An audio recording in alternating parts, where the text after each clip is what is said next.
इस किताब में कियोसाकी ने दो पिताओं के बारे में बात की है।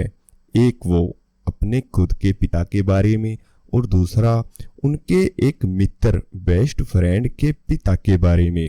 कियोसाकी बताते हैं उनके पिताजी पीएचडी थे जो इस किताब में पुअर डैड हैं, और दूसरे उनके बेस्ट फ्रेंड के पिताजी एक बिजनेसमैन है जो कि इस किताब में रिच डैड है। इस कहानी के जरिए कियोसाकी अमीर बनने की सोच को आगे बढ़ाते हैं। आइए जानते हैं इस किताब की 4 सीखने वाली बातें जिसने लाखों लोगों की जिंदगी बदल दी है।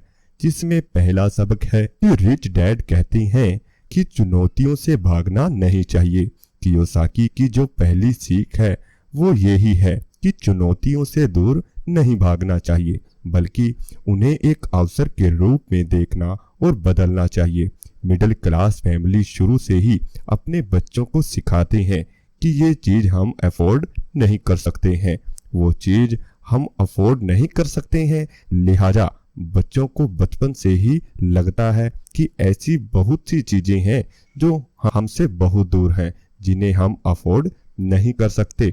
वहीं रिच फैमिली में जो बच्चे हैं उन्हें सिखाया जाता है कि अगर उनको महंगी चीज चाहिए तो वो उसे कैसे अफोर्ड कर सकते हैं। ध्यान से सुनना, पुअर फैमिली ने या मिडिल क्लास फैमिली ने कहा कि हम उसे अफोर्ड नहीं कर सकते, लेकिन रिच फैमिली ने कहा कि हम उसे कैसे अफोर्ड कर सकते हैं। मतलब कैसे? इसका मतलब है कि अगर आप खुद ही किसी चीज को बोलते हैं कि हम इसे तो अफोर्ड ही नहीं कर सकते, तो आप उसकी संभावना को खत्म कर देते हैं, यहीं उसके बारे में सोचना भी छोड़ देते हैं। वहीं जब आप ऐसा सोचते हैं कि मैं इसे कैसे अफोर्ड करूं, तो आपका दिमाग भी खुद को फोर्स करने लगता है, नए नए रास्ते खोजने लगता है। लिहाजा आप खुद के लिए वेल्थ भी क्रिएट कर पाते हैं। ऐसे ही रिच डैड दूसरा सबक क्या देते हैं वह सुनते हैं।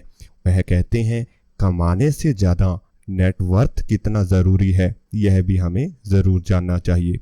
कियोसाकी बताते हैं उनके पिता भले ही पीएचडी थे जो कि पुअर डैड कहलाते हैं। वह एक नौकरी करते थे, लेकिन मंथ एंड में उनके पास ज्यादा पैसे नहीं बचते थे। वहीं उनके दोस्त के पिता यानी रिच डैड हाई स्कूल तक पढ़े थे, लेकिन उनका सारा फोकस स्टेटस बनाने और रिक्वायर करने पर होता था। उसकी वो सारी जानकारी रखते थे।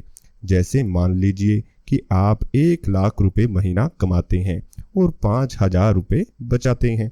वहीं दूसरा 50,000 कमाता है लेकिन आय का 20 से 30% बचाता है और स्टेटस बनाता है। लॉन्ग टर्म में 50,000 कमाने वाले के पास वेल्थ ज्यादा होनी ही होनी है। मतलब कमाना इतना ही जरूरी है जितना बचत, और उस बचत से वेल्थ क्रिएट करना, अपने काम में ही पैसा लगाना, इसी में ही आप लोगों की बचत है। रिच डैड तीसरे सबक में कहते हैं कि रिस्क लेना भी बहुत जरूरी है। तीसरी बात ये किताब हमें सिखाती है कि रिस्क लेना जरूरी है। मिडिल क्लास फैमिली में बच्चों को रिस्क लेने से हमेशा मना किया जाता है। अगर बात पैसे की है तब तो बोला जाता है कि बिल्कुल रिस्क ना लो।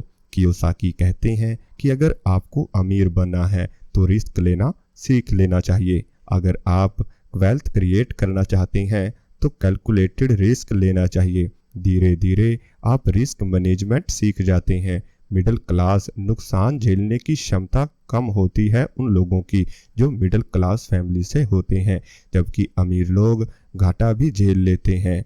अमीर लोग रिस्क लेकर गलतियां करते हैं और सीख लेते हैं, फिर उन गलतियों को दोहराते नहीं हैं। हमें इस बात का भी ध्यान देना चाहिए कि रिच डैड ने हमें तीसरा सबक क्या सिखाया।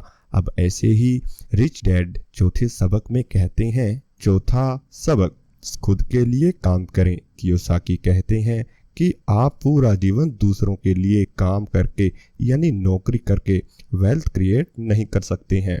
एक कर्मचारी अपनी 1 महीने की मेहनत 1 महीने की सैलरी के लिए खर्च करता है, वहीं एम्प्लॉयर कर्मचारी को जितनी सैलरी देता है उससे कई गुना निकालने पर फोकस रखता है। लिहाजा नौकरी में आदमी जो कमाता है वो उसकी असल वैल्यू से हमेशा कम होती है। जब आप अपने खुद का बिजनेस करते हैं या खुद के लिए काम करते हैं तो आपकी आय में दूसरे किसी का हिस्सा ही नहीं होता है। आय पर कोई सीलिंग नहीं होती। आप जितना कमाएंगे उतना ज़्यादा सेव कर पाएंगे, जितना सेव करेंगे उतना ज़्यादा स्टेटस एक्वायर कर पाएंगे और उतना ही ज़्यादा वेल्थ क्रिएट कर पाएंगे। अपने काम को बढ़ाओ, खर्चों को बचत में रखो। अगर आप इसी हिसाब से चलेंगे तो ऐसे में आप भी मिडिल क्लास फैमिली से उठकर एक रिच डैड की तरह एक अच्छा बिजनेस सेट कर पाएंगे, एक अच्छी तरह से अपने बिजनेस में साकार हो पाएंगे। And subscribe my channel and support my channel.